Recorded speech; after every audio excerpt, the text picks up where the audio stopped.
Hi nomads, welcome again. Not every day you have the chance to meet people who have some success on digital media or digital marketing. And in this opportunity, I didn't find one person, I found a family. They are Paola and Sebastian.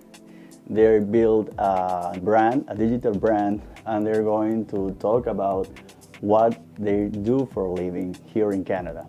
Thank you, Nelson. I appreciate for inviting us to your show. Thank you for being here. Actually, I am the guest here because this is the studio to do this interview. Thank you. And pleasure. You've been here in Canada for 15 years. It's been a while. I think you don't have the homesickness anymore. Sometimes still. Sometimes. Especially holidays, special moments of the year that we wish we were, winter, we wish we were sometimes back home, but it's good. But we've been here for, like you said, almost 15 years, and even though we miss some aspects of our countries, this has become our home. Yeah. You are from Argentina, and you, Paola, are from Guatemala. I think last time I went to Guatemala was 4 years ago, before the pandemic. Yeah. So I was able to go see my grandparents and uncles and aunts, and then we did go to Argentina after many years. After many years from being away from Argentina, we went to visit for just a few days before the pandemic. So in 2019 we were there. Nice. And you have two daughters. Yes. They were born in Canada. Yes, they are Canadian. Here in Ontario. Yes, Kitchener. They were born How in old are Kitchener.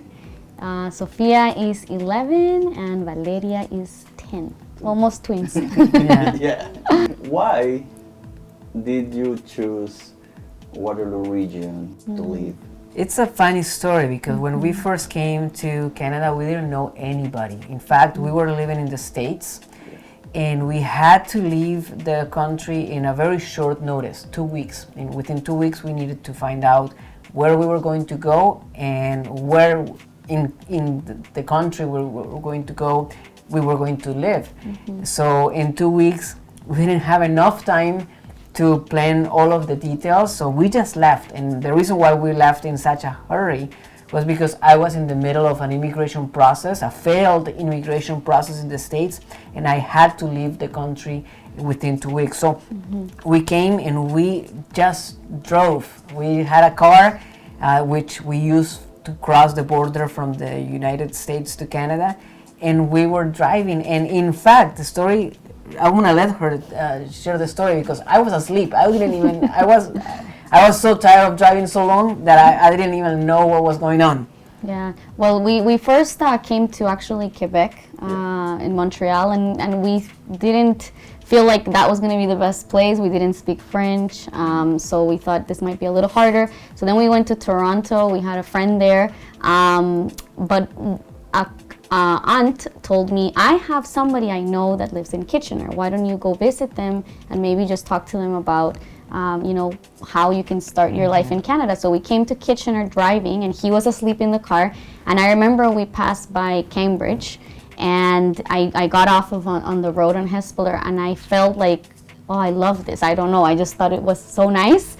And then we came to meet this lady, and it was late after we did the visit, and she said, you know what? You guys don't have a place to stay. Cambridge has a shelter that you can stay if you don't have a place to stay for the night. And we actually stayed at the shelter 2 months. So that was our first experience in the Kitchener-Waterloo region.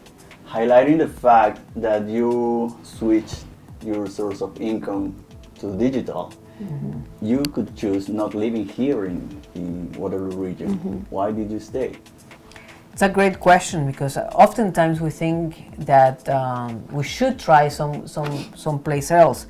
However, like I said at the beginning, this has become home for us. We have our kids in a school that we love, and they love the school that they go to. So that's a big part of our decision to stay grounded in the region, the school that my daughters are attending to.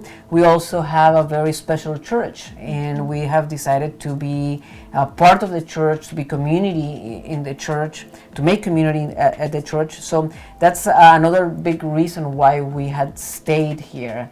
Now we do travel quite often. We love travel with our daughters, and we are blessed that our job allows us to do that. But for at least 10 months of a year, we are here.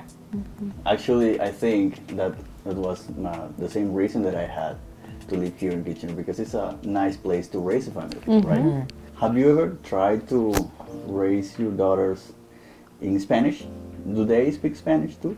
They don't speak fluent, but they do understand everything, and they do speak it. At the beginning, we were just speaking our language, just Spanish at home. When they started school, both of them, they started speaking English between each other. And now sometimes I find myself, I speak to them in Spanish and they respond in English. So we're trying to make sure that they get to practice the Spanish, so that we don't want them to lose their original language. What is the most pleasant surprise that you found in Canada after these years living here? Well, the people, the Canadian people are very special people, and we know this, for a fact, because when we first came and we mentioned that we came without knowing anybody, we came to a homeless shelter, and the fact that we didn't have a family, we were embraced by a lot of Canadian people, and because we lived in the States and we lived in a southern part of the U.S. where American people were a little bit, distant from Latinos. That was a pleasant surprise, like you said, that Canadians were welcoming, embracing, they share their culture without asking us to adopt it. They respect our traditions and culture, so that was very good. By this time, does living in Canada meet your expectations? Maybe even exceeded our expectations. And I think that after living in other countries, like I said, I was born in Argentina, but I also lived in Colombia, we lived in the States, we could say that we have had a panoramic view of what it is to live in other countries. And by far, personally, Canada is an incredible place to come, to grow roots, to raise a family, to start a business, to really progress in life. So I think Canada is an incredible place to come and to live and to succeed. Yeah. What about you? Yeah, I agree. I think Canada has exceeded our expectations. We love living here. We love that we establish ourselves here in this region, and we know that God had a purpose for us to be here. And by working on digital media, you choose to develop your brands in Spanish. Have you ever think about doing it in English? We definitely have. In fact, I think that doing it in Spanish was a challenge, because I've never taught anything in Spanish. I wasn't sure whether I felt that because I went to the States when I was 9. I felt that my Spanish actually wasn't the greatest. So I was not sure whether I could teach in Spanish. But now that I have loved serving the Spanish community, it's like, should I now do this in English? There's an opportunity for us to really teach in any, right? In any. Like in everything, there's pros and cons, right? There is the advantage that we speak both languages. There is the advantage that perhaps the English-speaking world may be able to afford higher prices, which would turn to more money for us if we wanted to go that route. But at the same time, we saw an opportunity to serve Spanish speaker people in Latin America, and we didn't see a lot of competition. So that's why we went that route. But yeah, we always think, now that we have a few years under our belt, some experience, we should probably try. We'll see. I think I am an entrepreneur from baby, right? Like ever since I was 9 years old, I was working on my own in one way or another. And prior to coming to Canada, I was self-employed. I was always doing something on my own. And in fact, the very first job ever was here in Canada for me. I never had a job before. I always was able to do things on my own. So because how I came to Canada and that I had to work so hard on my own before and basically lost everything, I said to myself that I was going to find a job and do kind of the regular thing. But after a few years, I came to the realization that I wanted to go back and be my own boss. And finding the opportunity to do business online was kind of a light bulb moment for me. Said, I don't have to invest a lot of money. I could start a business relatively easily, and there was a lot of opportunities. So that's why we went that way. We explored different options, and I had the opportunity to learn from incredible people and work for incredible people. And after I had some experience, both volunteering and paid experience, and under people that were working in the digital space, it was time for us to do it on our own. For me, and I think I speak for both of us, the most pleasant surprise is working together. We really enjoy working together. We enjoy that we're building something as a family, that we work in our strengths and weaknesses, right? So thankfully, her weakness are my strengths, my weakness are her strengths. So we are able to balance our workloads that way, and it's just a blessing to be able to partner with your spouse building a business. So that's probably the biggest blessing for us. Yeah, I agree. I also think the opportunity to serve so many people online, to reach so many lives, people, is very special, and it's a blessing for us to be able to not just have an impact in our local city in what we do here, but also impact the lives of people across the world. It's a blessing. Nice that you complete each other. And actually you can feel it when actually I saw your content in Instagram, YouTube, subscribe, follow. And it's a good information that you share, right? And I like it. And you may have a lot of stories, right? Can you tell us an anecdote maybe that could be good or bad about your experience as an immigrant? I can think of when we first came to Canada. We've kind of already mentioned the fact that we didn't have anybody, and we spent the first 2 months at a homeless shelter. And I don't know if some of you that are watching this have ever felt something like that, where you didn't have a place where to stay or some place where to eat. And that is a very humbling experience. But I give thanks to God that allowed us to go through something that hard, because it allowed us to work on our character and allowed us to do things that we may have not done in previous years, like going to food banks or going to different churches to have lunch at churches. So that was something that prepared us here in Canada.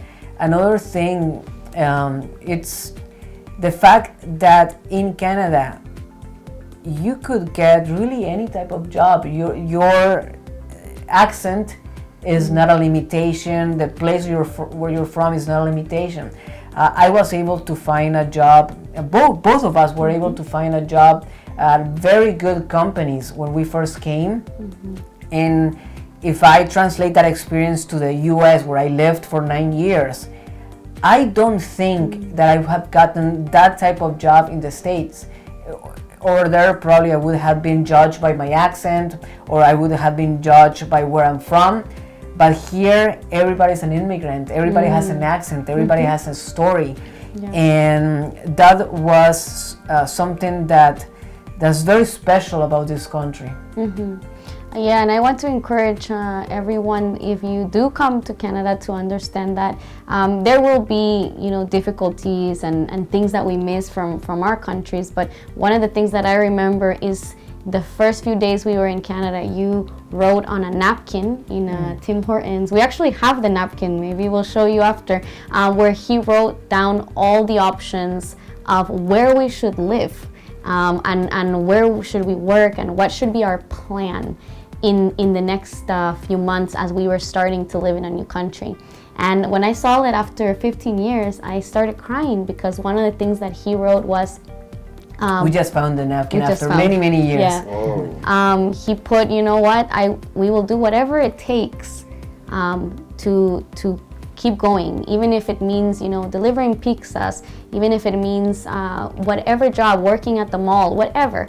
Things that maybe we had never done before, we would be willing to do whatever it takes to live in this country and to be successful in this country. And I think that's the attitude that as immigrants we need to have, to say, we're here because we want a better future for our family, for ourselves, and the opportunities are here for us. So we just have to be persevere. We have to be diligent and be hard workers. And I think as immigrants we are hard workers. So I love to see back, to look back and see how all these moments brought us to where we are today, where we are self-employed. We have our home. We actually have 2 homes here in Canada we have been able to purchase. We have employees that we're able to hire. So it's thanks to God and thanks to being focused and persistent in our immigration here. Nice. Thank you for sharing that. Actually, I found that quite a motivational story. Yeah, I love it. For this last question, what advice would you give? You just did it. But what advice would you give to some people who would like to start a new life here in Canada? So I'm gonna give you an advice that I received when I first met a mentor that became the person that I ended up working with and helped us in many senses to start the business that we have right now. And that advice is, don't go into it, grow into it. What does that mean? It means that you can probably want to come to Canada right away, and it doesn't matter what you're leaving behind. You just want to come here without any plans. But what we were able to do, or what this advice that he gave us did for us, was that, okay, let's create a plan. Let's do one step at a time until we're able to go into it. So we growing into our future, but we're not letting everything, go by without thinking. Yeah, similar to your advice, I would say be patient, but don't be lazy. Because I remember when we came, we didn't have a work permit yet. We were waiting on the work permit. But while we were waiting, we were working on our resume, we were volunteering. Remember, that was one of the first things, to be able to have some type of experience in Canada with companies. We volunteered our time without pay, just to be able to, get to know people and have something to say Canadian experience is the word that I think we wanted on our resume. So be patient with the immigration processes, but don't be lazy, like you said, to just let everything just fall where it goes. You have to do the hard work. Be prepared, prepare yourself for what's ahead, and then trust that everything will actually work in the way that you're hoping for. Thank you. Thank you so much for having us, Thank and you, thank you Nelson. for watching. Thank you, Nomads. Bye-bye.